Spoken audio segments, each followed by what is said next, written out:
You are listening to the Football Diehards podcast with your hosts, Justin Lonero and Bob Harris, sponsored by DraftKings. Sign up now using promo code DIEHARDS, DIEHARDS. Make a first-time $5 deposit, and you'll receive a free $3 ticket. Hello and welcome to the Football Diehards podcast. I'm your host, Justin Lonero, on Twitter, at Justin Lonero, along with my co-host, Bob Harris, at Football Diehard, and our executive producer, Kyle Dvorchak, at FF Kyle the Kid. We have a special guest on the line tonight, Hribar, at Lord Reeves. You know, one of the top guys in the industry, does a lot of stuff at Roto World. Before I introduce him, Mr. Harris, partner, what's going on tonight, man? Your usual stuff, finishing magazines, finishing the draft book. I know it's one of your favorites. This, as we speak, as we're saying these very words, I am staring blearily eyed at many pages that I've already stared at blearily eyed for days and not seeing anything wrong. So it's almost time to be done. I crushed that draft, by the way. I went Nuke, Mike Evans, Larry Fitzgerald, T.Y. Hilton. Bang, bang, bang. I mean, it's this zero RB thing is still very much alive. I know you're busy. You're doing stuff at Roto World.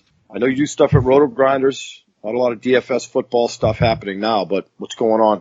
Hey guys, thanks for having me on. Yeah, you're doing busy as always. Like Bob said, I just turned in all of my draft guide stuff last week, hitting the deadlines there for the Roto World draft guide. So now that we got that in, I finally put out an article online this week. So we're moving downhill. We're getting there just as we close into August here, ready for these drafts. It's a joyous feeling to complete some of these tasks along the way, and then you realize, but there's a bunch more stuff coming. And look, one of the things that you and I kind of share this, understanding of how the news works, what's going on with it, how to follow, who to follow.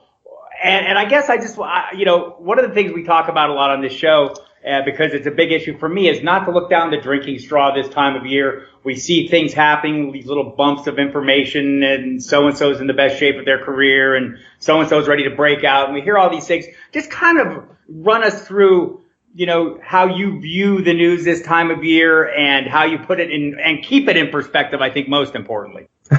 Yeah, and being a little closer now for my year at Roto World. I don't do as much blurbing as the other guys, but I'm close to it, and then I know what to follow from those guys. But yeah, I mean, when you see stuff this time of year, I mean, it's easy to run with every piece of information, kind of put some stock into that. But you're really looking for is from these beat writers and from the actual reporters is the actual stuff that has to pertain to their job, the actual reporting.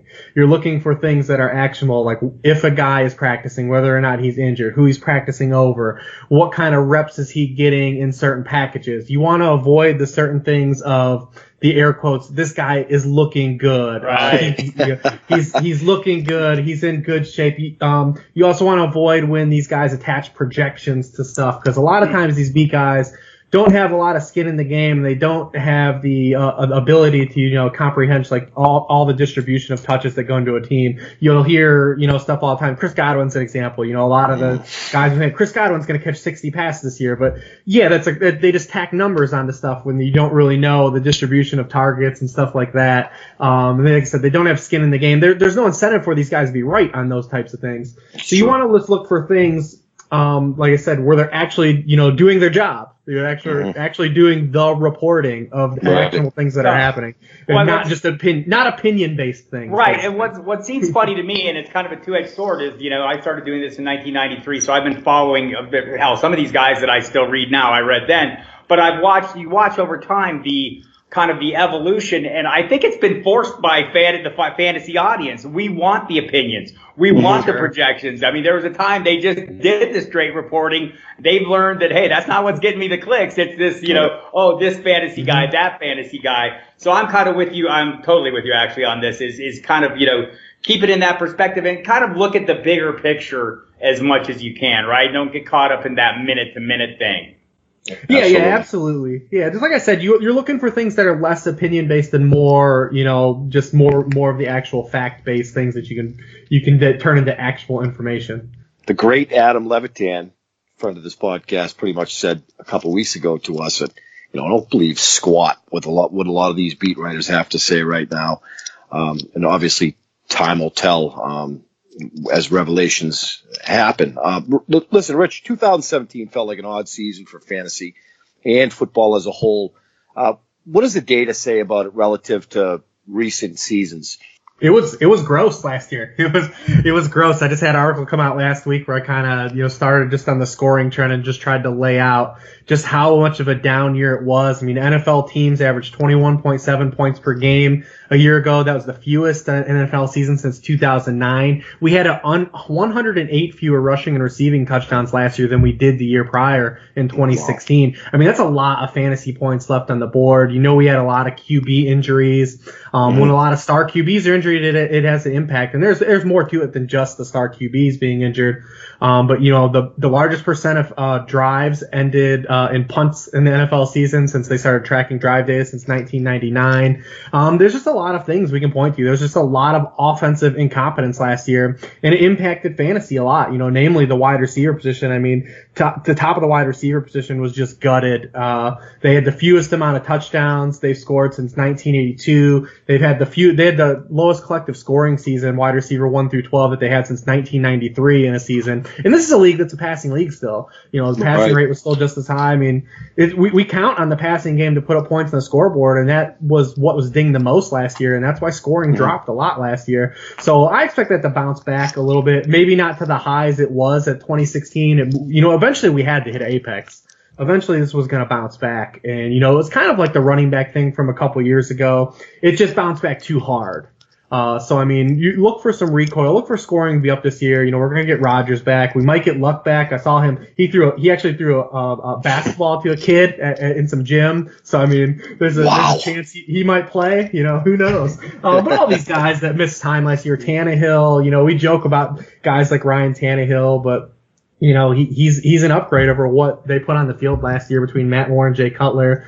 Even guys like at the bottom of the barrel, like Eli. I mean, Eli's throwing touchdown passes to Hunter Sharp last year. Like, that team was just gutted. All these fringe QB2s look to be in a lot better spot on the surface now than how we finished the year last year. The QB position is still as deep as it's ever been, and I expect the scoring to kind of recoil and the passing games to recoil a little bit. How much of this, Rich, do you think, being old, it's easy for me to go back to my old cliches, and I love them. And one of my new cliches is, September is the new August.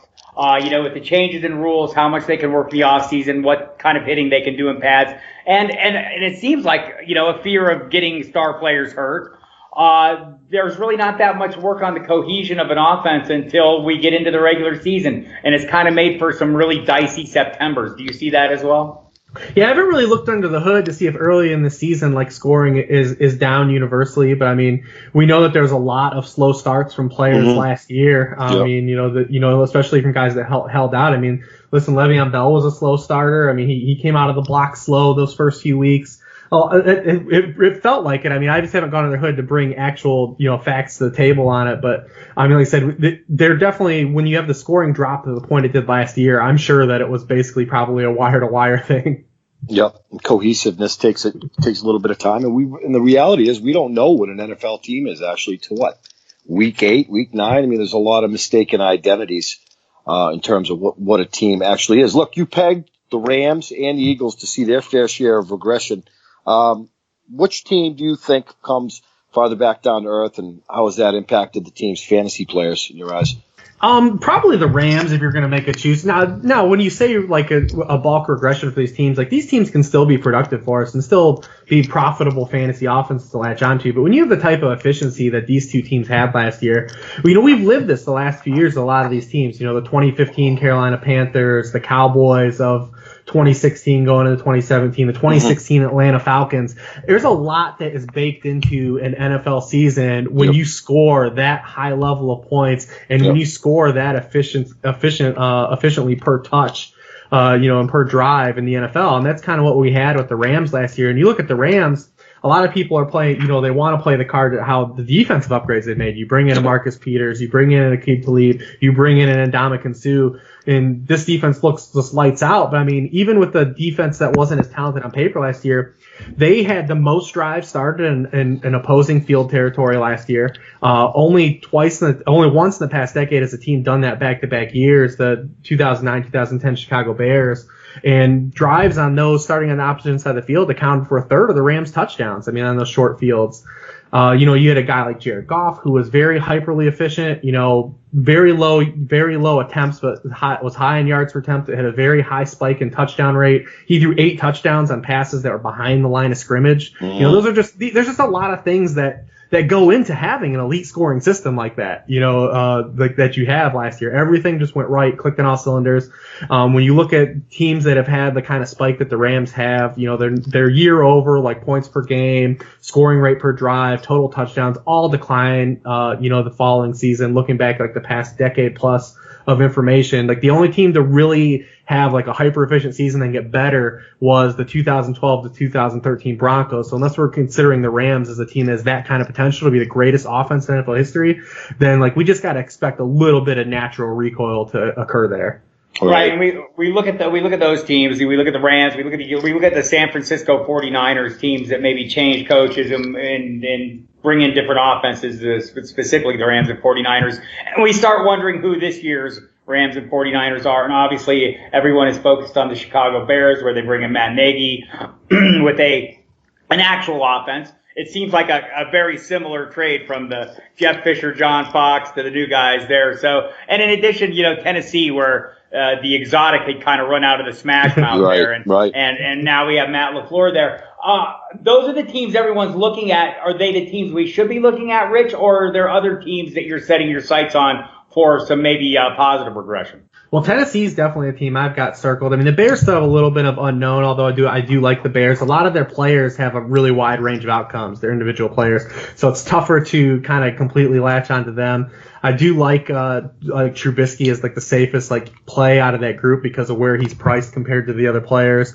The Titans are the team that sticks out to me. I mean, not just Matt LaFleur, and he's coming from two of the most. He was with the Rams last year and with the Falcons the year before that. The two of the teams we already hit upon and their efficiency bump and not being able to roll that over. He's coming from there. And when you just look at the players in this system and how they performed 2 years ago in an archaic system under Mike Mularkey, they've got all the pieces there. You've got good running backs in Derrick Henry and Deion Lewis. You've got Corey Davis in his second year now, healthy. I mean, Corey Davis is a testament. One thing you should pay attention to into the offseason in the summer is injuries. A guy like Jeremy Funk has done a lot of data on this too, and that players that suffer preseason injuries and injuries in training camps are really high probability to get injured at some point in the regular season. And Corey Davis was a guy who had that hamstring pop up after training camp. So I mean, you want to follow that kind of information, as we move on in the summer as well. These guys getting hurt and having these injuries. Devontae Freeman was another guy had that preseason concussion, had another one in season, shut down for 2 weeks. But circling back to the Titans before I get, crazily off beat here. Yeah, they got Corey Davis in year 2. Delaney Walker's just been an ultra productive, safe floor tight end. He was really great at the beginning of summer, and Hunter Henry's injury just kind of moved the whole lineup on the tight ends. Rashard Matthews is one of the most underrated players in the NFL. He's still there. And you said we've got Marcus Mariota, who's going in QB2 land. And is due for a lot of, positive regression himself. I mean, he threw a touchdown just 2.9% of his passes last year after 5.1 and 5.8% his first 2 years in a system that wasn't even conducive to his style of play. This year they're going to open it up, run a lot more bootlegs, a lot more RPO, a lot more third wide receiver with Taywan Taylor on the field. So I mean, it's just their team looks to be in place personnel wise exactly where they want it, where they can hit the ground running with these changes and kind of be able to, and they're in the right division to do so too. Yep. We've been touching on the Tennessee Titans. It seems like every week, gentlemen, and with a new offensive coordinator in place, and the hope as fans and fantasy analysts that these NFL teams are going to evolve. Sean McVay and we just talked about the Rams briefly. I mean, players want to play for this guy. Obviously they're in Los Angeles now. We saw what Todd Gurley is. I mean, outside of Todd Gurley, I mean, I view him as an Alex Smith. How Smith used to lean on Jamal Charles, and that's how Goff did it with Todd Gurley. But in Tennessee, I think the hope is that we see some of what McVay did in L.A. So over the smash mouth days, teams are going to evolve. In terms of the Chicago Bears, they're probably still a six win team to me. No higher than that on paper. What is Allen Robinson going to do? Who is Mitch Trubisky? We know they have a sound run game in Jordan Howard and Tariq Cohen, and the O-line's pretty good. I don't know what the Chicago Bears are going to do in the NFC North. Listen, Rich, when you're not playing or writing or podcasting about fantasy football, what are you doing? Being dad? Yeah, there's a lot of dad, like especially in the summertime. All the kids are on summer vacation. My wife's a teacher, so she's home. So it's a full house here. It's not as quiet. I don't know if any of you guys have watched Better Call Saul. Followed up Breaking Bad, but I'm like Michael McKean on that show. All throughout the year, I don't have any lights on in the house. I just work on the computer. I'm working. It's quiet. It's peaceful. And now like all the lights are on in my house. All the TVs are on. I feel like I'm allergic to all electricity now at this point. Just everyone's here. Keep me on my toes. But yeah, I mean, everyone's here. We're doing a lot of Cedar Point. Yeah, we're doing a lot of Cedar Point. I'm in the Ohio area. We do a lot of tabletop gaming in my family, a lot of video games, stuff like that. Rich, Bob is neighbors with Walter White. Did you know that in Albuquerque, New Mexico? I am in Albuquerque and live probably about 5 minutes away from Walter White's house. Where you don't want to go because the lady is very irritable and she'll come out and throw rocks at you. They just put up a big security fence around the place. Rich, it's gotten a little out of hand there. At Cedar Point, what is the best value for your time ride-wise? I'm a big fan of the Gatekeeper. No one rides that. It's only a couple years old. I love that. That's one of my favorite rides. They just opened a new ride this year, which is not valuable for your time. It's a great ride. You never ride the new ride. You give it at least a year. I rode it once. We went and got on it in a half hour. It's called the Steel Vengeance. And it's a really good ride, but my son's gone a few times and waited like 2.5, 3 hours with his buddies. And I said, I can't do that. I just can't do that with my time anymore. You two were talking about rides in Ohio. Bob and I have no idea what you're talking about because he's in New Mexico. I'm outside of Boston. But, Sig Bloom, who did the intro for our show, called this the golden age one time. Fantasy football is the golden age. And what he meant by that was it connects people. And look at the four of us tonight. And 4 different locations, shooting the breeze regarding fantasy football and all that. Rich, is there any type of data or analysis that you used to value a few years ago that you find yourself fading now, not doing anymore? There's lots of stuff you just kind of continuously like find that, different values in or stuff that's just doesn't correlate as well year over year that you might have thought was good or just, repurpose, data in different ways and you use it more accurately to, kind of hedge out stuff. I've kind of shifted more when I first came in through like the RotoViz days, and I was in the same group with a lot of these guys. I wanted to find that skeleton key. I was trying to create new stats, new data, just trying to hodgepodge stuff together that would kind of, like I said, unlock these things, this myth of fantasy football that like just the hypervariance game that we play in, can we crack the code, make this a solvable game? And, I've kind of, shifted on that, away from that. And there's a lot just better people that are data scientists to me. I mean, you look at like the work like guys like Josh Hermsmeyer doing stuff like that. Mm-hmm. That's just, they're just a lot better at that than I am. I've kind of shifted to where my bread and butter is like looking at like regression analysis stuff, big bulk data that are signals to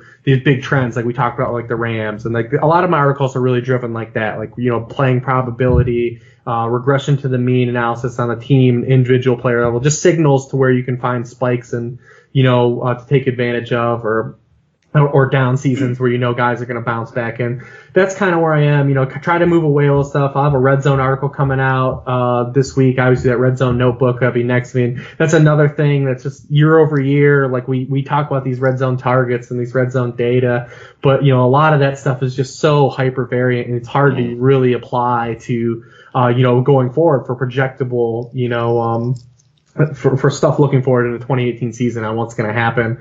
So just kind of stuff like that, I've kind of just moved out of the way. And like I said, I've kind of found my niches, taking big, data spreads and trying to take out what just happened in the past season and tell you, kind of how you can use it to pinpoint some guys that could be of value this year. Right. Every time you think you've solved the Rubik's Cube, they throw in another side in fantasy football. So we've got a 39-sided Rubik's Cube we're trying to spin around here. And the worst thing is we just we chase our own tail in this game. If you look at anyone's rankings or anyone's projections, they're closely tied to what just happened last year. That's how it always works out. So, I mean, you kind of, I've always kind of said that like this is kind of my least favorite time as a fantasy analyst, and I know it's an exciting time because we're looking forward to a new season. But just we take so much of this time, these 3 months, kind of what I count after the draft, in the summer months, and there's so much focus on the air quotes of winning your draft now. Yeah. And you see people tweeting out their teams from MFLs and stuff like that.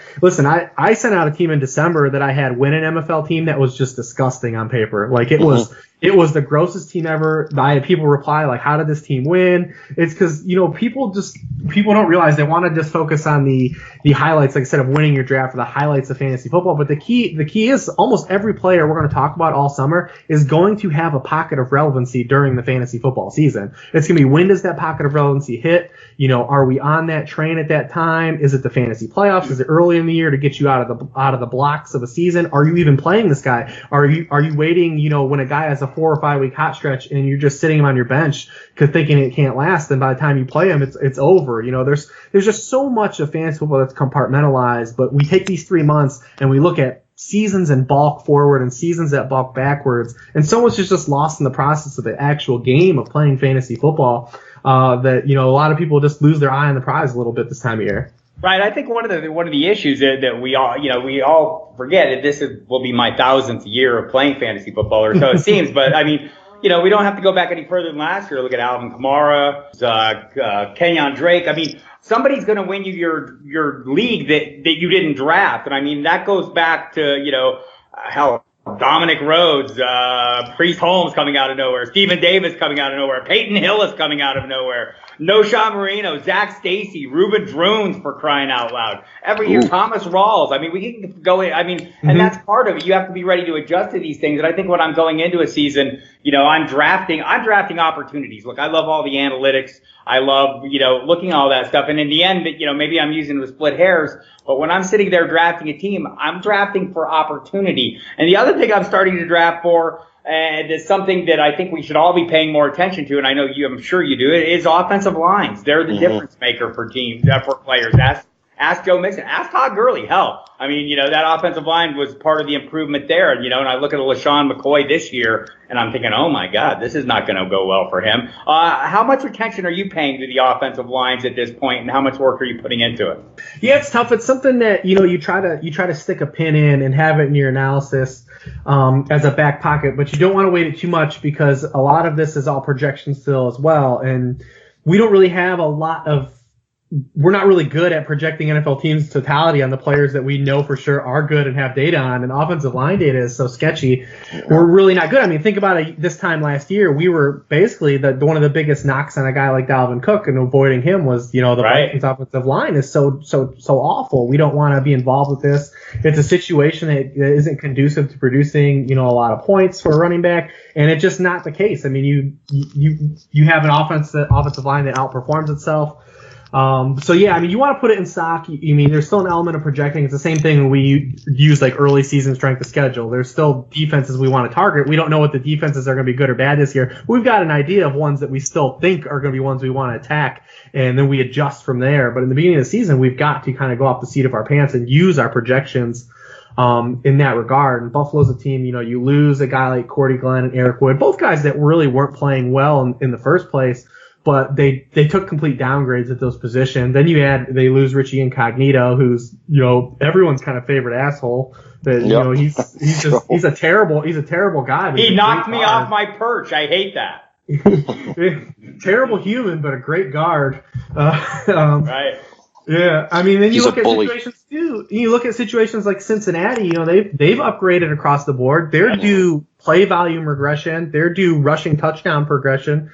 But they're not a team that's really getting talked about. The Detroit Lions are a team, when you look at their offensive line, man, I mean, this is a team that has the Detroit Lions for the past 4 years have been one of the bottom two teams in rushing. They've been 32nd, 30th, 31st, and 28th in rushing yards per game the past 4 years.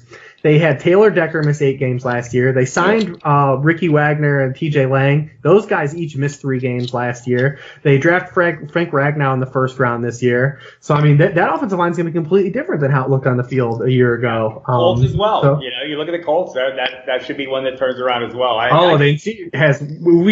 have to solve that Rubik's Cube of the running back distribution, but the interior of the Colts line, getting, Ryan Kelly back and then taking Quentin Nelson, like there's a lot of potential for that interior to get really good in a hurry. Yep. I feel like the Lions haven't had a sound run game since Barry Sanders. I'm pretty partial to him, and Of course, Amir Abdullah. Reggie Bush, man. Reggie Bush was hot there for a couple years. Yeah. Zach Zenner had a good game, guys. I think we all forget the one game Zach Zenner had. You are a loyalist. Look, we do fantasy news on this show, so I suppose we'll integrate it right now. The news just came out about Jameis Winston looking at a 3-game suspension. Rich, do you think this will make him a value as he slips in drafts over 3 games, or is the holding cost too high for you? I mean, I think I have Winston at QB 15. I don't know, Bob. You're looking at the draft book. I have him at QB 16. I think he dips. Obviously, if he misses 3 games, we love what the Tampa Bay Buccaneers are doing. They drafted Ronald Jones, so the hope that there's some balance there. But the talent around Winston is just player after player after player. Rich, what's your take on Jameis Winston in this 3-game suspension? I had him as QB 11 before all this news dropped as a top 12 quarterback and was soaking him up in early best ball drafts. And you look at last year when he came back from that shoulder injury, he was the QB1 for fantasy weeks 13 through 17. This is a team that drafted Ronald Jones, but we talked about offensive lines. This team really isn't built to run the football well, at all. But they're built to throw it well. They got all kinds of guys that they can wing it around. So I mean, I was really looking forward to Jameis. This basically in 1 quarterback leagues, this makes him undraftable. First, he's sitting 3 games, and then he's going to come back for 1 game. He has a week 5 bye. So, I mean, you're going to get him for 1 game out of the top 5 weeks, and he's going to eat a roster spot for you. I mean, that's when the waivers are the hottest.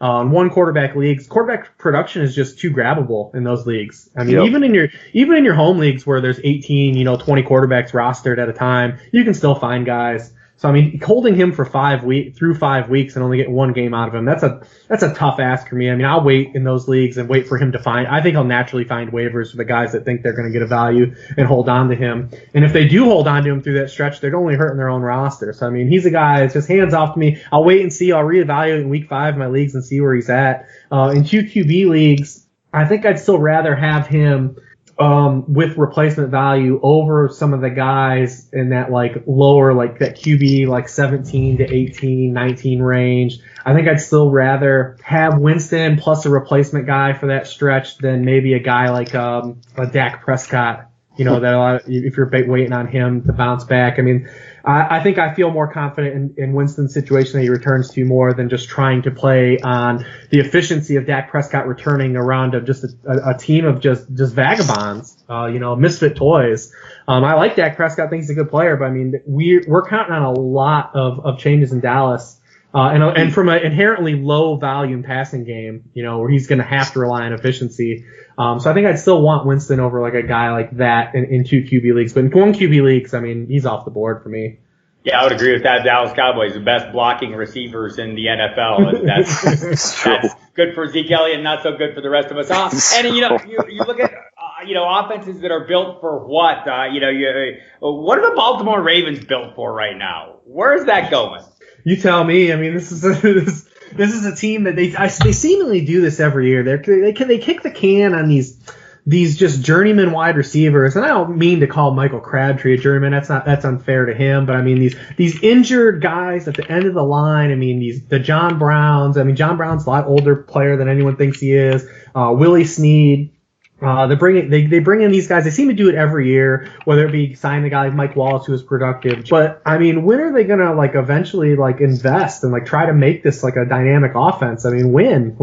They just keep having these their passing game around all these just very meh players. And Crabtree's fine. I don't mean to knock him. I mean, I think he's a solid player, but he's a guy that you're gonna count on just drafting for target volume at this point. And kind of go from there and see what you get. I mean, Flacco's a guy who hasn't thrown more than 6 touchdowns to receiver since Torrey Smith, actually. So, I mean, it's tough. I mean, and Flacco's not a guy we're really counting on to. We kind of know what he is at this point. He's had 1 QB1 season in his career, but not a high touchdown passer. I mean, it's just, I don't know. It's tough. The Ravens are a team that they frustrate me because no matter how much I look at it from a fantasy angle, and they're frustrating because they don't have a lot of players who invest in fantasy. They're still always somehow in the real NFL mix, and it drives me crazy. Yeah, that's true. Outside Alex Collins, I don't see too much fantasy relevance on that team. Maybe Lamar Jackson. Do you think? Yeah, that was my question. Please tell me there's a chance we get Lamar Jackson. Please lie to me if you have to. Well, I mean, if you look at the way first round quarterbacks, I mean, have been finding the field the past decade. Jake Locker's the only one to sit his entire rookie season. They average 11 starts per year, first round rookie quarterbacks. I mean, this is kind of a unique situation, kind of in a similar fashion as Kansas City had last year, where it's kind of like they're telling you it's a year away. This is a team that, like I said, they seemingly always compete for the playoffs. I think that they'll have to be really buried for them to finally turn to Lamar Jackson. I mean, Flacco's still making $28 million this year. It's tough to really shelve that. But I mean, unbelievable. They're going to have to underachieve, I think, greatly as a real team, and be in a really bad spot to turn to them. But I mean, if they are out of the playoffs at some point, when we hit those double-digit weeks, I mean, of course, why wouldn't they? Why wouldn't they, turn and give them a look? Yeah, let's see what we have. Yeah, I was saying, your colleague there at Roto-World, Josh Norris, put out a tweet a while back. The NFL teams lie constantly, except with their draft capital and their wallets. And I tend to agree with that. It's been a pretty long-standing thing. And so I look at what Jerick McKinnon is making. The plan is there. We know what they want to do. They've said so with their money. We've seen the history of Kyle Shanahan. What can Jerick McKinnon do? Can he be that guy that Kyle Shanahan wants him to be? I mean, we don't know where the ceiling's going to lie, but I mean, McKinnon's been an effective player. I mean, you look at in timeshares. I mean, you look at last year, he was the RB9 in PPR formats last year, weeks 5 through 16 after the loss of Dalvin Cook. He had 43 receptions over that span. That was 6th at the position. 881 yards from scrimmage. That was 10th over that span. I mean, and that's only on 15.3 touches per game. I mean, if we can find 15.3 touches per game for him easily. I mean, if he only stays there because he's not really the archetype of a running back that's going to push 270 touches in the NFL at 5'9", 209. But we can get him 15, like easily. We can get him to that area. And when you look at the surrounding players in the 49ers, it makes him a little more intriguing. I mean, they've got Matt Breida, who is a fine player, but he's even more undersized than McKinnon, at 190 pounds. They've got Joe Williams, Kyle Shanahan banging the table. This is a guy that, they shelved. Didn't even really have a serious injury. They shelved him for the year, just put him on IR. They don't know what they're going to get out of him this year. They signed a guy for $30 million, so it's not like they're counting on him to really contribute. So again, we don't really bang the drum on those guys. So if you liked Joe Williams last year, I mean, you should have a lot of fear on Dante Pettis, them moving up and drafting Dante Pettis, because that kind of eval was just as puzzling, when they moved up and took a guy like Pettis, who ahead of some of the receivers that they took him. But I mean, yeah, McKinnon is a guy that, he's always shared goal line work with Matt Asiato or Latavius Murray last year. He's only had 8 carries inside the 5 in his career, but the 49ers only have 1 carry, on their roster that's had a carry inside the 5. It's Matt Breida's had 1. So, I mean, everything's in line for him to get the ultimate workload on an offense we expect to improve. I mean, the difference with McKinnon now is he's always been cheap in fantasy, and now he's not. So now we're paying for a ceiling. Because I've always been into McKinnon and taking shots on him because he's been free. He's been a free roll every year. But now you've got to spend the 3rd-round pick on him. I think the 3rd-round pick is fair for him based on his projected volume. Like Bob said, you just want to draft opportunity. But we don't know where the ceiling is and where the floor lies, like that discrepancy. But I mean, I think that he's a guy that has the opportunity lined up for him on an ascending team. And, listen, as the NFL has shifted, I mean, my back's got to catch passes. So you can't get game scripted out of games.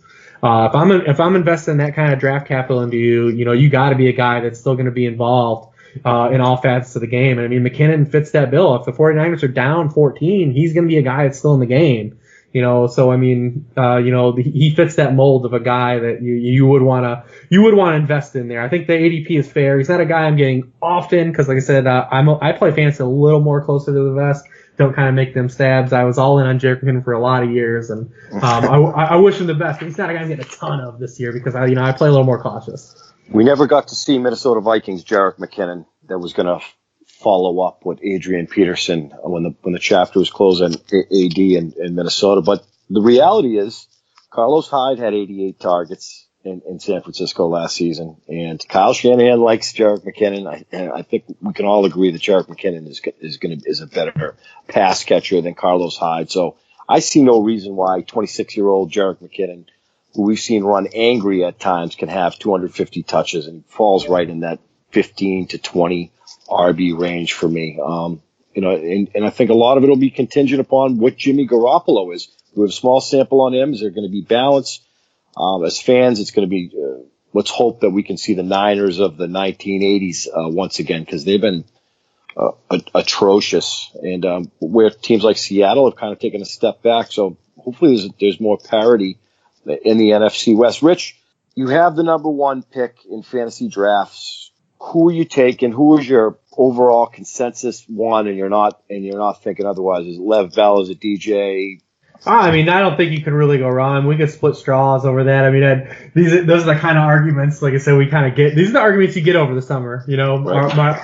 Hey man, let's argue over my RB1 versus my RB2, or like my wide receiver 8 versus your wide receiver 10. You've got that guy too high. Man, I only got him 2 spots higher than you. That's right. It's we kind of get these. I mean, I'm personally more of a fan of LeVeon.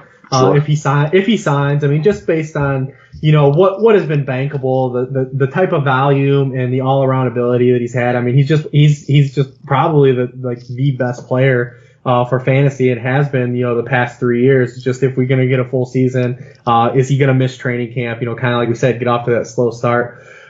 He's had 400 touches now in totality, kind of in the postseason in back-to-back years. I mean that's something that, maybe a little bit concerning, but I mean, we've seen guys like Ray Rice, Edgerrin James, LaDainian Tomlinson roll over that, 400 plus touch, mark in 3+ seasons in a row. Lev's just one of those kind of players. I mean, you look at the type of volume he gets and he's on a good offense.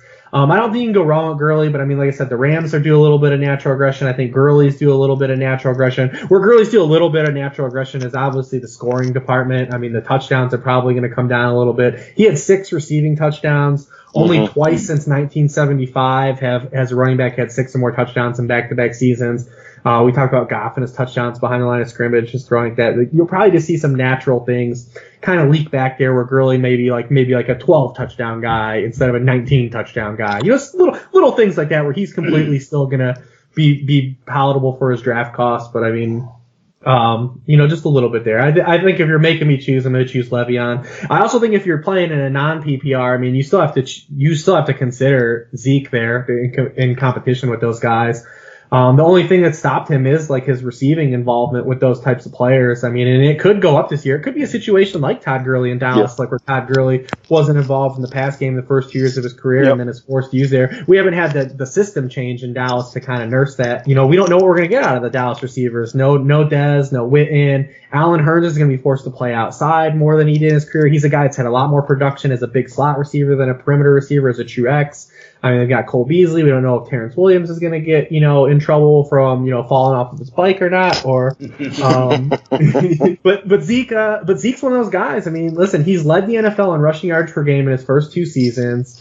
He had 27 touches per game last year. It trailed only LeVeon Bell, 125 yards from scrimmage last week. And that's without that receiving, kind of balloon. He's averaged a touchdown per game. Over his first 2 years of the year. The team's still going to flow through him. It's all going to throw through Zeke Elliott. And they've got an offensive line good enough to tell you what we're going to do, and they're still going to do it. That's it. So I mean, he's still in competition, I still think, for 101 as well.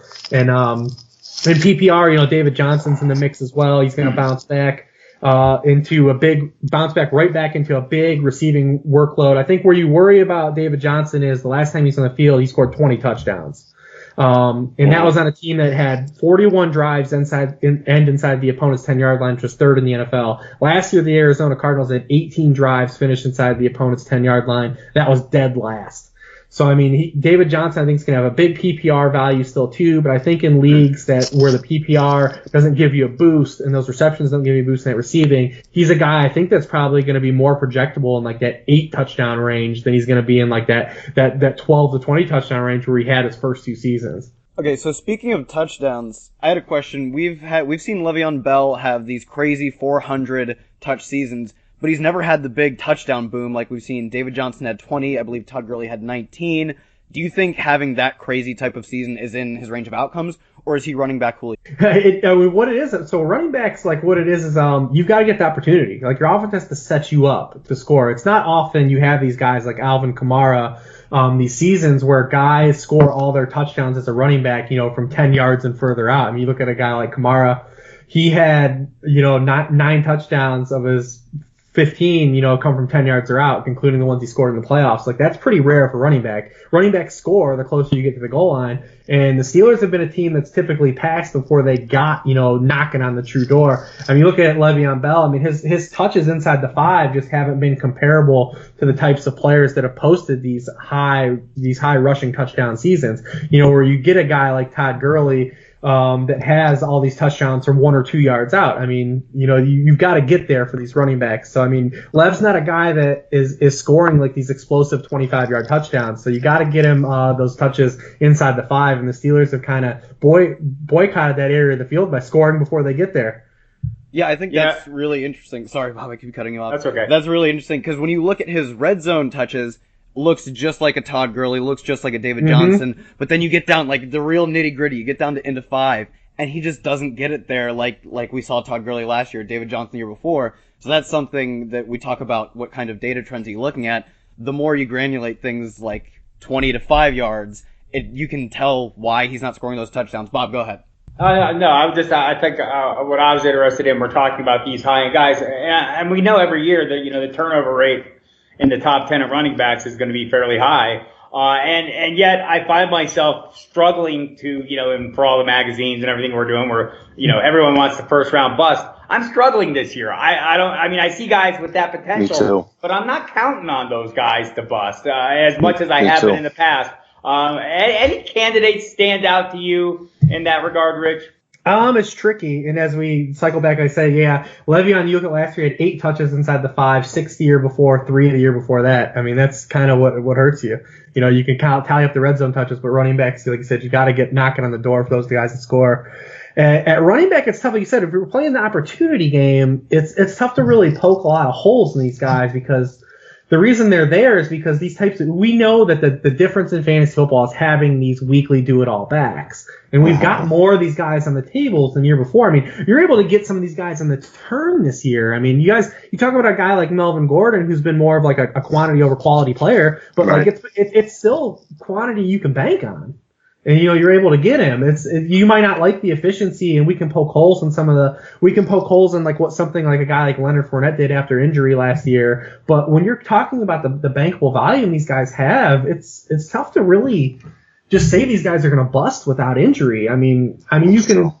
There may be a couple guys, you can try to look at maybe some of the guys that still have a little bit of unknown. I mean, if you are thinking about a Saquon there, where is he going to be in the Giants offense? Where's this Giants offense going to be? Dalvin Cook coming off his injury, where he goes at ADP. I mean, Dalvin Cook was a guy that was on fire to start the season. He had all the makings of an RB1 last year. I mean, he was 3rd in yards per scrimmage before running backs before getting hurt. But then you look at last year. At this time last year, Latavius Murray was hurt coming into the season. Latavius Murray, we talk about those knocking on the door touchdowns. No one has more rushing touchdowns from the 1 or 2 yard line over the past 2 years than Latavius Murray, and he's at the second most carries in the NFL from that area of the field. If there's one thing that's going to get in the way of Dalvin Cook and his ADP is that Mike Zimmer says, I've got a guy that was effective for me punching in touchdowns. He was effective at punching in touchdowns the year before. It's why we signed him. Maybe he's a guy that siphons some of those short touches and brings that Dalvin Cook into like cuts into his touchdown ceiling. But it's hard when you look at these guys. I mean, maybe Kareem Hunt. I mean, there's guys you got to stretch yourself out on the negative end, but these are still guys that are do-it-all backs that catch passes out of the backfield and are really on good teams. Most of these guys are all on good teams too. So I mean, it's hard to really just just poke holes in the balloon on these guys. You start looking at narratives like, Andy Reid's going to forget about his star player for X number of weeks. Sorry, Kareem Hunt, you're out. But I mean, like you said, it's pretty dicey this year. I have a hard time. This is, I will say though, this is for playing fantasy as heavily as I have. This is probably the deepest I can remember fantasy football being where you can get guys at the turn, like that's I remember, the past, few years in the second round, and it might be a little more recency bias in that regard, but you had to take a lot more reaches and extend yourself on guys in the second round, guys on the Jeremy Hills, the Justin Forsets, the Amari Coopers, where you had to do the opposite of what we're doing. Instead of trying to reach for that negative narrative, we were trying to reach that positive narrative. And this is why this guy should be here. This is why I'm going to draft him. But this year, you can wait to the 2-3 turn and get guys like AJ Green and Devontae Freeman and LaShawn McCoy. Like, you might not love these guys, but these are proven fantasy commodities that you just get.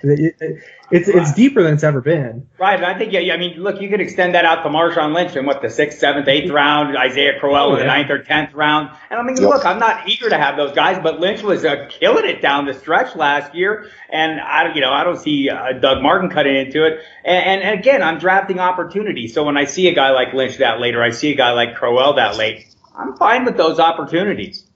Right. Hey, Devontae Freeman, we're getting him at a discount. He's been a bona fide stud over the last couple of years, just about as many touchdowns as anybody. I think he has more touchdowns than any running back over the last 3 seasons, I want to say.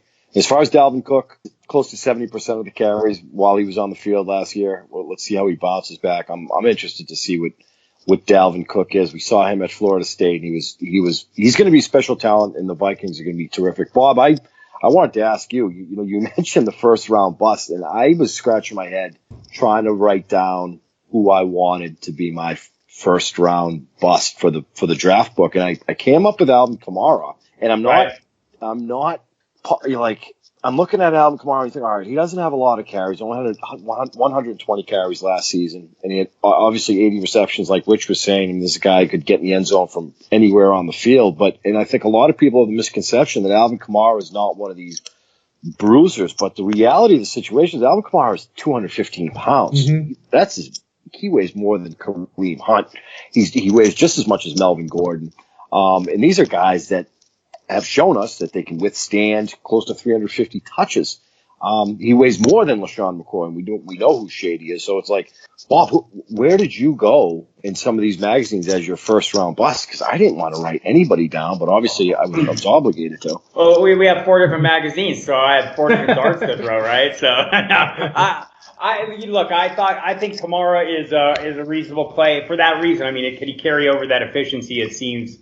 That seems almost like a reach, although the opportunities may increase. And again, they keep saying, well, we're not going to we're not going to give him the full load. Well, no, they're not, unless he excels with it on the first series of week 1. Then he's keeping the ball until he doesn't. So, I think that's Kareem Hunt is another guy just because of Andy Reid's history. But for me, the first round guys, it's impossible. And you can make arguments for everybody failing. And you have to reach a little bit to construct it this year. And I think that's where I find myself just, I really have to work at it to justify why I'm calling someone a likely bust. Rich, this was a fantastic show, and we appreciate having on. I'm going to hit you with a couple more questions. We want to maximize our time with you.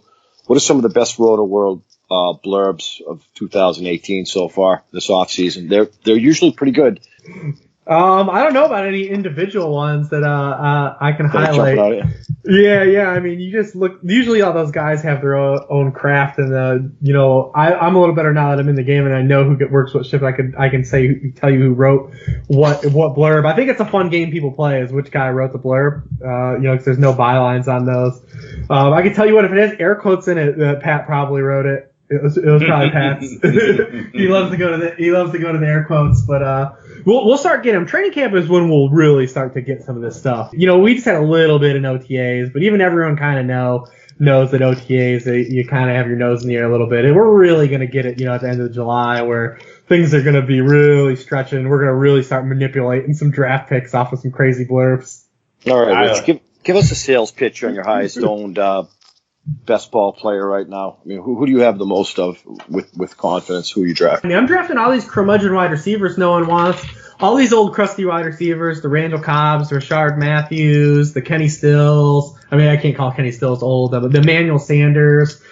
These receivers that are floating around out there. These guys are all buys in my book, especially at ADP. There's been a lot of talk about, what to do, to zig the zag this year. We're playing that wide receiver bounce back. We know there's going to be some passing game recoil. What do we do? But there's still a supply and demand on those Uber backs. So, I still want to get my hands on some of these Uber backs, and now you can get almost 2 of these guys. So if one of these guys do bust due to injury or God forbid what else happens, you've got another bullet in the chamber on one of these guys where you haven't always had that. You've only been able to get one of these guys on your roster at a time, and now you're able to get 2, sometimes 3, depending on how your draft falls.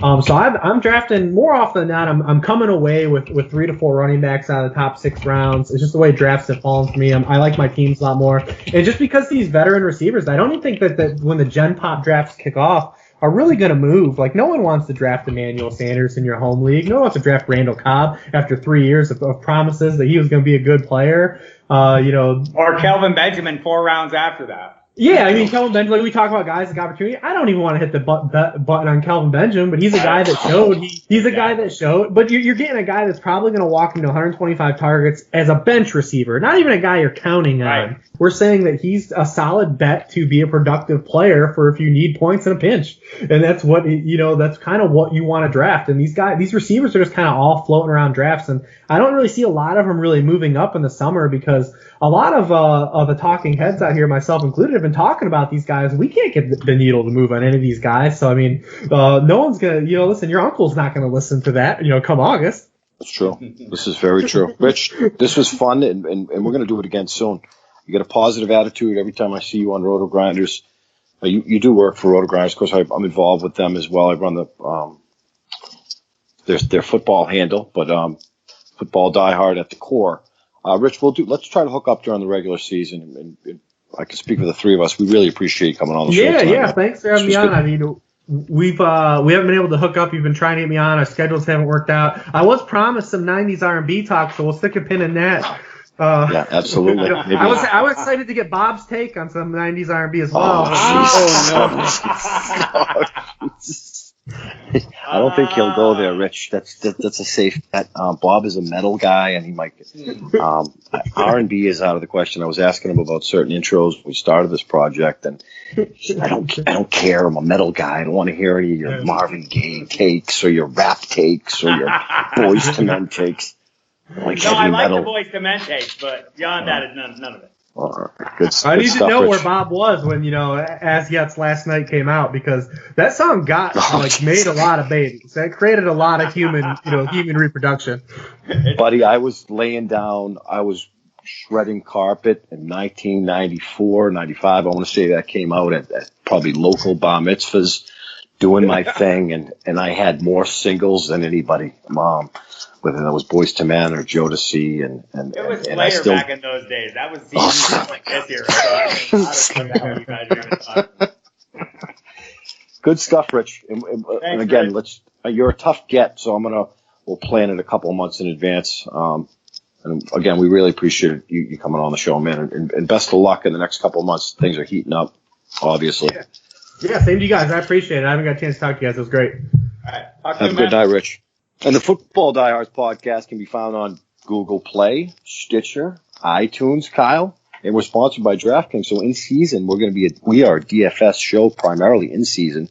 But in the upcoming weeks, we'll be breaking down divisions from a fantasy outlook. There's no specific date on that, but that's coming up in the next couple of weeks. Also, we can be found on YouTube if you can't get to the other things. Make sure you follow us. Find Bob at Football Diehard, Justin Lonero at Justin Lonero, and myself at FF Kyle the Kid. Special thanks to Rich Hribar for joining us tonight.